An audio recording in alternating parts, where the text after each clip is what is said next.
খুনের মামলার আসামিকে ইসলামপুর আদালত থেকে রায়গঞ্জ জেলা সংশোধনাগারে নিয়ে যাওয়ার পথে পুলিশ কর্মীর ওপর গুলি চালিয়ে চম্পট দিল আসামি। ঘটনাটি ঘটেছে বুধবার বিকেলে গোয়ালপুকুর থানার ইকরচালা কালীবাড়ি এলাকায়। ঘটনায় দুজন পুলিশ কর্মী আহত হয়েছেন। তাদের মধ্যে রয়েছেন এএসআই নীলকান্ত সরকার ও কনস্টেবল দেবেন বৈশ্য। গুলি চলার শব্দ শুনে স্থানীয় বাসিন্দারা ওই দুই পুলিশ কর্মীকে উদ্ধার করে ইসলামপুর মহকুমা হাসপাতালে পাঠায়। রোগীর অবস্থা আশঙ্কাজনক থাকায় তাদের উত্তরবঙ্গ মেডিকেল কলেজ ও হাসপাতালে রেফার করা হয়। স্থানীয় পুলিশ সূত্রে জানা গিয়েছে, দিন করণদিঘি থানার একটি খুনের মামলা মোহাম্মদ সাজ্জাদ নামে এক আসামিকে রায়গঞ্জ জেলা সংশোধনাগারে নিয়ে যাচ্ছিলেন ওই পুলিশ কর্মীরা।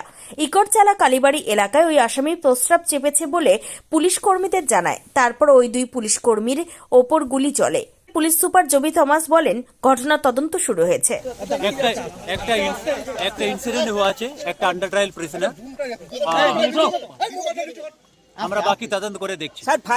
যেটা শুনলাম যে কোনো আন্ডার ট্রায়াল প্রিজনার ওই যাচ্ছিল, ওকে আজকে কাস্টাডি ট্রায়ালে এখানে ছিল, ইসলামপুরে আনা হয়েছিল। এখান থেকে যখন ওকে নিয়ে যাচ্ছে তখন ওই মাঝ রাস্তায় ও পুলিশকে ফায়ারিং করে পালিয়ে গেছে। ইনজোর্ড হয়েছে, দুইজন ইনজোর্ডকে এখন ইসলামপুর হসপিটাল থেকে রেফার করা হলো নর্মাল মেডিকেল। কতজন আসামি ছিল গাড়িতে জানা গেছে? না, জানা যায়নি। এবার রিভলভারটা কোথা থেকে পেলো সেটা জানা গেছে? সেটাও জানা যায়। কে গুলিটা কে চালালো তাহলে? তো যে পালাইছে সেই চালাবে, আসামি চালিয়েছে। ওর কাছে রিভলভারটা কোথা থেকে আসলো?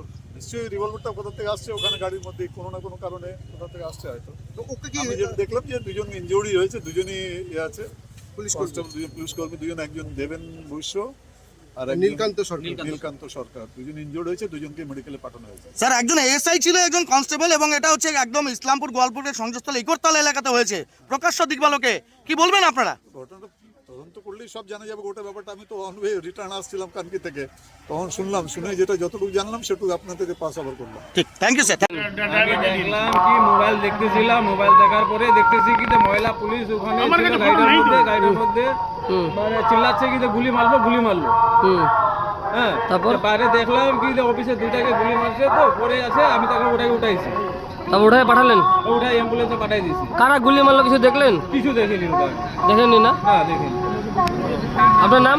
আমার নাম বিজয় রায়। এখানে লোকাল? হ্যাঁ, আমি ওখানে মানে থাকি, ওনার বিল্ডিংটা দেখাশোনা করি। ঠিক। কি হয়েছে? আমি পুলিশ অফিসার, দুজন পুলিশ অফিসারকে নিয়ে এসেছি। তো ওদের গুলি লেগেছে। তো ওদের গাড়ি পাঞ্জিপাড়া যে চৌহান সুইটের সামনে ছিল, অপোজিট সাইডে দাঁড়িয়েছিল। তো আমরা যাচ্ছিলাম, ফট করে রাস্তার লোকজন আমাদেরকে আটকে দুজন পুলিশ অফিসারকে গাড়িতে তুলে দেয়। পরে পুলিশ অফিসার যেগুলো গাড়িতে আর কি বললো, ওদের গুলি লেগেছে। একটা পুলিশ অফিসারকে দুটো লেগেছে, একজনকে একটা।